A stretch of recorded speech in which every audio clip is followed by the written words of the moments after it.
Today we're gonna be doing a commentated match. I was cleaning up the lobbies and I found this match, so I was like, okay, I might as well record this and upload this. Okay, so let's get started. So the map is Before the Flood. I was playing Wulfar, my opponent was playing Valder. Nothing special happened in the beginning phases, because there's not much you could do. I did go for an unusual opening, where I barged my commander the very first turn instead of capturing. I mean, when you play a map, you just have to know what your options are. Because usually I see people doing the options that aren't going to give you the optimal result. So you might get... So some openings might have you have more income at the start, but give you less groove. Other openings might give you less income, but more groove. So what some people do is get less of both, just because their opening is not as refined. It's okay, jumping in for the first time and not get everything right. But then as you play, you start to pick up on things like, okay, instead of capturing on the left side of this village, I could go on the right side because it's not captured yet, so I could pass through it. Stuff like that.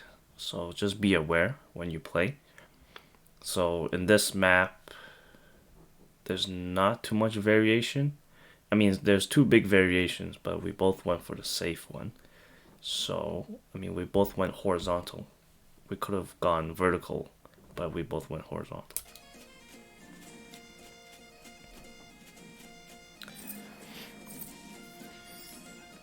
So nothing too crazy here. Everyone is building some standard units.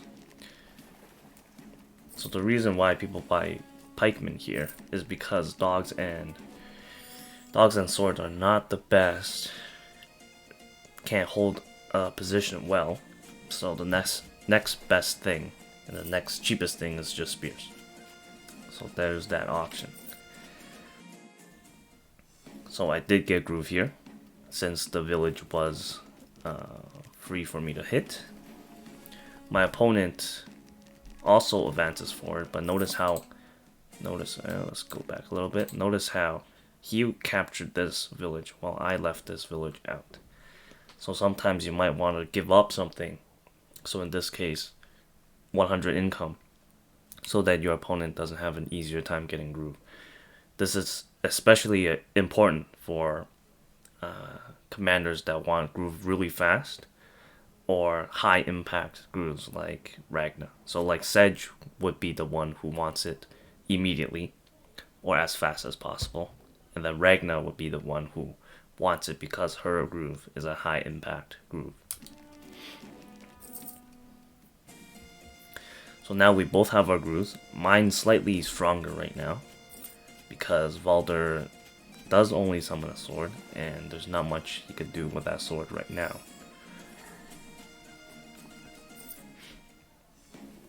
So here, I purposely put my mage there.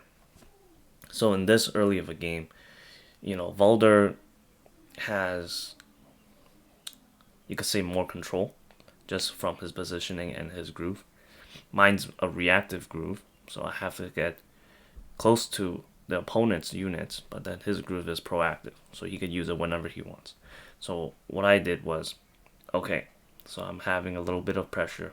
I want to have him spend his groove and then get rid of some of his units. So unit count is very important. So I was like, okay, mage, I could replace that very easily. So I might as well give that up and then get rid of the pressure that he has with his groove and with unit count. Because right now there's no air, so it's not very important. If there was like a dragon behind us, I would never do this. But he spends his groove, hits my mage, which is the right thing to do on paper. Now what my opponent did was place his commander in a spot where he could be hit by Wulfar, which I don't agree with, because you just get hit for free. Now you have to back off, spend some money to heal. So notice how I gave up a mage and then I built one immediately afterwards. Got a dragon after all. I did skip out on a barracks build, but sometimes it's fine to do that. It is pretty far away, so I guess I wanted the air rider out as fast as possible there. So both players are going for the center. The center is the most important spot in this map, because if you control the center, your opponent will be forced to like huddle together, and then you'll have freedom to go wherever you want. So my opponent went for a dragon, went for a trebuchet. So if you buy these units, you're forcing your opponent to react. Trebuchets, okay, if you don't deal with this, you're gonna lose the game. Dragons, if you don't deal with this, you're gonna lose a lot of units. Maybe not the game, but a lot of units. So these units are great if you wanna force things out of your opponent. But if you're trying to defend, I mean, trebuchet is good, but if you're behind, chances are you don't have enough to defend like a key area and the trebuchet at the same time. So you just have to think about your situation before you buy these things. So both armies are just, they're not staring down, but they're grouping together. Okay, so now he does misposition his dragon, which allowed me to groove away the dragon and then kill it immediately. So for those who don't know what Wulfar does, he punts a unit like in a big cone. You can't see it in the replay, but there's like this big triangle area that you could punt units to. And if you punt a unit to an invalid tile, like say a dragon, normally can't go on flagstone, and you punt that there, the dragon will die immediately. Here, I think in game, I just didn't notice that there was flagstone beside pike, because when it lands, it does damage to the things around it, even if it dies immediately. So I could have punted here, deal damage to this village, deal damage to this pike, but I think I just like didn't see that. It's hard to see flagstone sometimes, so be aware. You also have to notice that my commander is very far forward. So once you do that, you must cover your commander, or else you're just gonna die. Okay, I did do a hex here because of that threat. You know, if I move forward, my commander is exposed. So you have to like decrease. Essentially, that hex was a 10% decrease on my enemy's attack power, attack strength. So you shouldn't waste hexes. They are expensive. 300 is expensive. So you shouldn't just go around, okay, I could hex a bunch of units, so I do it. You have to hex when it's appropriate to do it. Now this spear could have died if I just punted here, but that's okay. Okay, my opponent heals, hits the golem, which I do not agree with. If you just go back a little bit and see.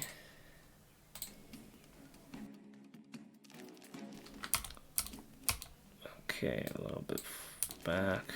Okay, so you see that Valder is at 90 HP. 90 HP commander hitting a giant or golem still does a lot of damage. And the problem with his play is he healed first, dealing a bit more, 10% more. But afterwards, he gets counterattacked by my golem. And when you get counterattacked, you leave yourself at a lower health than before. Okay, he's 100%. Now he attacks. Now he's at 80-ish%. Might be rounded down, might be rounded up. Doesn't matter. He's lower than before. So what he should have done was hit the golem and then heal.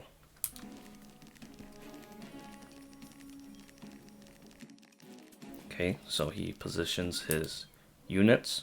So this mage could have healed.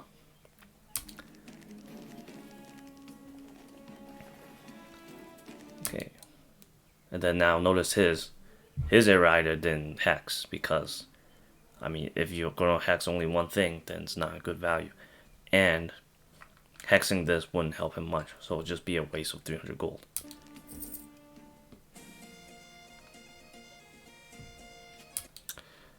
Okay, so this is when it is very important to keep your commander health high, especially when fighting. Okay, notice how he's 80 HP. If you look at it, okay, it's not that threatening because my things are sort of weakened. But notice how I have 2 mages here. If you use 2 heals with the mages, that's 40 more HP. That's essentially 40% more damage that I could deal from now. Okay, so I heal my units. I do a Witch Hex, which decreases the commander health by 10. So if you're going to go for the commander lethal, so killing the commander this turn, you should always see your options first. So in this case, I don't have anything to sacrifice. I don't need to keep Valder at high health at first, so I go for the Hex. For those who don't know how the terrain works, so the more health you have, the more defense you get from that terrain. So Force has three shields, so like 3 level, the 3rd level of defense. But that defense decreases as your health decreases. So the lower health you have, the less defense that Force will give you.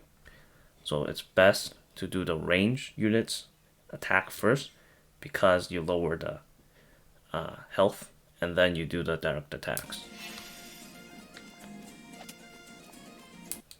And then attack with Wulfar. Doesn't matter the order here, but attack with Wulfar, I heal my golem. Here, I have 3 squares that I can attack from. Wulfar can attack, my golem can attack, and something else can attack.